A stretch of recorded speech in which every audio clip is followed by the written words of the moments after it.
आप सभी को राधे राधे। स्वागत है मेरी उबड़ खाबड़ ज़िंदगी में।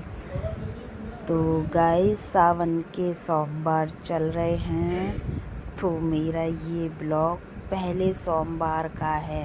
तब तक मेरे हाथ में लगी नहीं थी चोट, तो पहले सोमवार का है।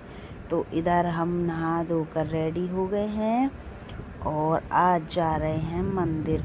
तो क्योंकि लेट जाते हैं तो मंदिर में और ज़्यादा भीड़ मिलती है, तो इधर हमने बिटिया को सबसे पहले स्कूल भेजा था। तो सोचा था फिर उसके बाद आराम से मंदिर जाएंगे, क्योंकि सुबह में फिर जल्दबाजी रहती है और बिटिया को भी स्कूल भेजना था। तो फिर हमने सोचा कि चलो सोमवार भी है और सावन भी चल रहा है, तो हरे कलर की साड़ी पहन लेते हैं। और मम्मी हमारे लिए ही हरे कलर के कंगन लेके आई थी, तो फिर हमने वो भी पहन लिए थे, हरे कलर के कंगन। तो बिटिया को स्कूल भेज दिया था और उसके बाद फिर हम भी नहा धो लिए थे। और अभी हमारे हस्बैंड जी भी हैं, तो वो कहने लगे कि चलो साथ में ही मंदिर चलते हैं। तो फिर हम नहा लिए थे, वो नहाने के लिए गए थे, हमने उनको उठा दिया था। हमने कहा चलो जल्दी से मंदिर चलते हैं, फिर मंदिर में ना भीड़ हो जाएगी। और कोटेश्वर मंदिर पर तो इतनी भीड़ रहती है कि कुछ पूछो मत ही ना, इतनी लंबी लाइन लगती है। तो हम भी रेडी हो गए थे और हस्बैंड जी भी नहाकर आ गए थे। और आज किस किस का व्रत है? वैसे सावन के सोमवार तो हर कोई व्रत रखता है, हमारे घर में तो मम्मी का और मेरा है व्रत। और ये मैंने सुंदर सी माला पहनी है, और ये माला बहुत सुंदर लगती है, पहन लो तो इसको सुंदर लगती है। तो फिर मैं ऊपर गई थी और गमले में से मैं समी की पत्ती, फूल, और पता है आपको हमारे घर बेल पत्ती का पेड़ भी, और इसमें बहुत सुंदर सुंदर पत्तियाँ आ रही हैं। तोड़ने का मन तो करता नहीं है, फिर मैंने कहा तोड़ ही लेती हूँ। तो फिर मैंने उधर से ना कुछ समी की पत्ती तोड़ी थी, और बेल पत्ती तो हमने बाहर से ही ले ली थी, क्योंकि अभी ज़्यादा बड़ा पेड़ नहीं है, छोटा ही पेड़ है। तो मैंने कहा बाहर से ही ले लेंगे। तो वहाँ पे ठेले लगे हुए थे और हम लोग गाड़ी से गए थे, तो मैंने जल वगैरह सब घर से पूरी तैयारी करके हम लोग घर से ही ले गए थे।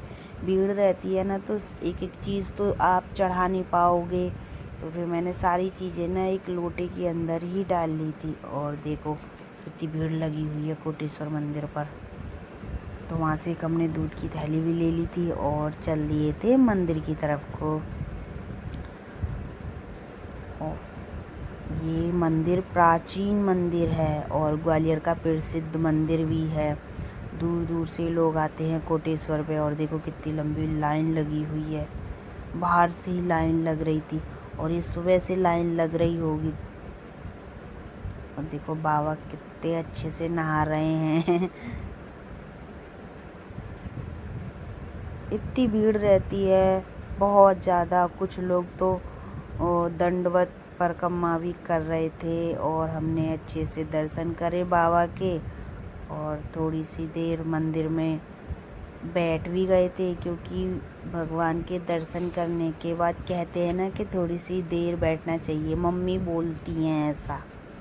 हमेशा मैं मम्मी के साथ पता है मंदिर जाती हूँ ना, तो फिर मम्मी बोलती हैं कि चल कविता थोड़ी सी देर बैठ जाते। तो मैंने वही रूल्स बना रखे, जब भी मंदिर जाती हूँ तो मैं थोड़ी देर के लिए ना बैठ जाती हूँ मंदिर में। तो हम दोनों थोड़ी देर के लिए बैठ गए थे, और मन को बड़ा सुकून मिल रहा था, मन कर रहा था बैठे रहो।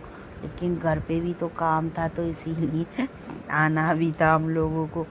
तो फिर हम लोग आ गए थे वापस घर लौट कर। जाने का रास्ता दूसरा था, आने का रास्ता दूसरा था। भीड़ की वजह से ना सब अच्छी व्यवस्था कर रखी थी कि ज़्यादा भीड़ भी नहीं हो और श्रद्धालुओं को ज़्यादा परेशानी भी नहीं हो।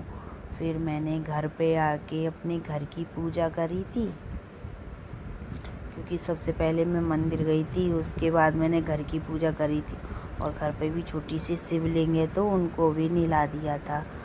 और इधर मैंने खाना बनाया, रायता, गोभी की सब्जी और पराठे। तो फिर मैंने आके घर पे खाना भी बनाया था मम्मी की, और अपने लिए मैंने फलार बनाया था, बाकी सबके लिए खाना बनाया था। सादा पराठे सेके थे, आलू गोभी की सब्जी। मिलते